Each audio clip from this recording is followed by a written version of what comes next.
அனைவருக்கும் வணக்கம். இன்று ராமேஸ்வரம் கோயில் தல வரலாற்றினை காணலாம்.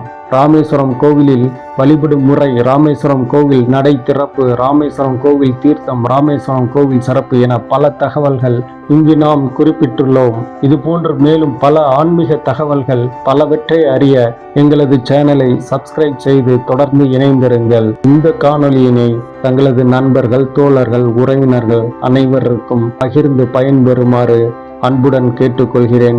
ராமேஸ்வரத்தில் அமைந்துள்ள ராமநாத சுவாமி கோவில் 12 ஜோதிர்லிங்க தலங்களில் ஒன்றாகும். இந்தியாவில் உள்ள மிக முக்கியமான பழமையான பெரிய சிவாலயங்களில் இதுவும் ஒன்றாகும். இக்கோவிலில் பக்தர்கள் பாவங்கள் நீங்க அக்னி தீர்த்தத்தில் நீராடி பின்னர் கோவில் கிணறுகளில் உள்ள 22 தீர்த்தங்களிலும் நீராடுவது வழக்கம்.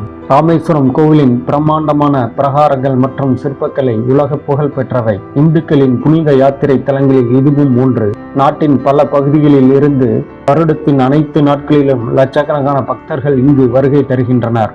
இந்த உலகில் தோன்றிய எந்த ஒரு உயிரும் இறைவன் தோற்றுவித்ததுதான். இதில் மனிதர்கள் உட்பட எந்த ஒரு விலங்கை கொன்றது இறைவனாகவே இருந்தாலும் அந்த பாவ செயலின் வினைகளில் இருந்து தப்ப முடியாது.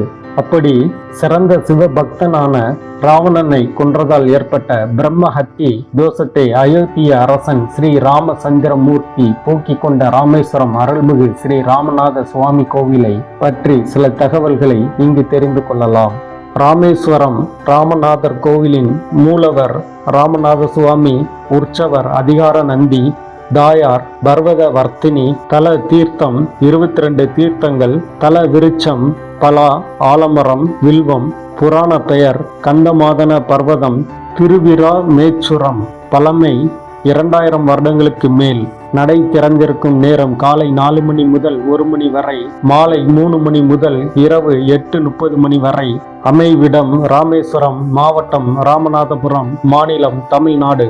இத்திருத்தலத்தின் வரலாறு, வங்காள விரிகுடா கடலில் இலங்கைக்கு சற்று அருகில் இருக்கும் தீவுதான் ராமேஸ்வரம். இந்த ராமேஸ்வரத்தில் இருந்துதான் கடலின் மீது பாலம் அமைத்து இலங்கைக்கு சென்று ஸ்ரீ ராமச்சந்திரமூர்த்தியும் அவரது வானர சேனைகளும் இலங்கை வேந்தன் ராவணனுடன் போரிட்டு அவனை வீழ்த்தி சீதா தேவியை மீட்டார். மிகவும் பழமையான கோவிலான இதன் தெய்வம் சிவபெருமான் ஆவார். ஸ்ரீ ராமச்சந்திரமூர்த்தி இவரை வழிபட்டு பலன் பெற்றதால் ராமநாதர் என்று அழைக்கப்படுகிறார். அம்பாள் பர்வத வர்த்தினி என போற்றப்படுகிறாள். ராமாயணத்தில் சீதையை இலங்கைக்கு கவர்ந்து சென்ற இலங்கேஸ்வரனான ராவணனை போரில் கொன்றதால் ஸ்ரீ ராமச்சந்திரமூர்த்தியை பிரம்மஹத்தி தோஷம் பற்றியது. இந்த தோஷத்தை நீக்க வட பாரதத்தில் இருந்து சிவலிங்கத்தை கொண்டு வந்து இங்கு பிரம்மஹத்தி தோஷத்திற்கு பரிகார பூஜை செய்ய நினைத்தார் ஸ்ரீராமர்.